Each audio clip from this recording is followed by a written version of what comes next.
মেক্সিকোর সাবেক beauty queen Carolina Flores Gomez হত্যাকাণ্ডে বেরিয়ে আসছে একের পর এক চাঞ্চল্যকর তথ্য। নিহত ক্যারোলিনার স্বামী পুলিশের কাছে দাবি করেছেন, খুনের পর তিনি স্ত্রীর মৃতদেহ থেকে তাদের সন্তানকে স্তনদুগ্ধ পান করানোর চেষ্টা করেছিলেন। 2017 সালে মিস টিন ইউনিভার্স বাজা ক্যালিফোর্নিয়া খেতাবজয়ী ক্যারোলিনাকে গত 15 এপ্রিল মেক্সিকো সিটিতে খুব কাছ থেকে মুখে ও মাথায় গুলি করে হত্যা করা হয়। প্রসিকিউটরদের মতে, এ হত্যাকাণ্ডের প্রধান সন্দেহভাজন ক্যারোলিনার শাশুড়ি এরিকা মারিয়া হেরেরা। অভিযোগ উঠেছে, হত্যাকাণ্ডের সময় তিনি তার ছেলে অর্থাৎ ক্যারোলিনার স্বামীর সঙ্গেই ওই বাড়িতে ছিলেন। ঘটনার পর থেকেই এরিকা পলাতক রয়েছেন। এ হত্যাকাণ্ডের খবর পুলিশকে জানাতে বিলম্ব হওয়া নিয়ে গভীর উদ্বেগ দেখা দিয়েছে।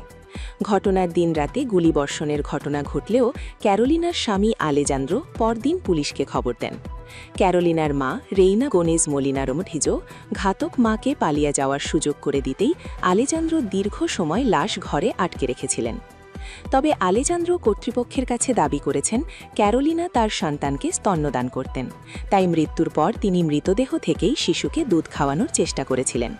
এছাড়া সন্তানকে সমাজসেবা অধিদপ্তরের হেফাজতে নেওয়ার ভয়ে তিনি পুলিশকে জানাতে দেরি করেছেন বলেও দাবি তার। তদন্তকারীরা এখনও এসব দাবির সত্যতা নিশ্চিত করতে পারেননি। হত্যাকাণ্ড পেছনে কোটি কোটি টাকার উত্তরাধিকার বা সম্পত্তির লোভ থাকতে পারে বলে ধারণা করা হচ্ছে। 2022 সালে বাবা জর্জ ফ্লোরেসের মৃত্যুর পর ক্যারোলিনা বিপুল সম্পত্তির মালিক হন। পরিবারের দাবি, সম্পত্তির নথিপত্রে সই করার সময় শাশুড়ি এরিকা সেখানে উপস্থিত ছিলেন।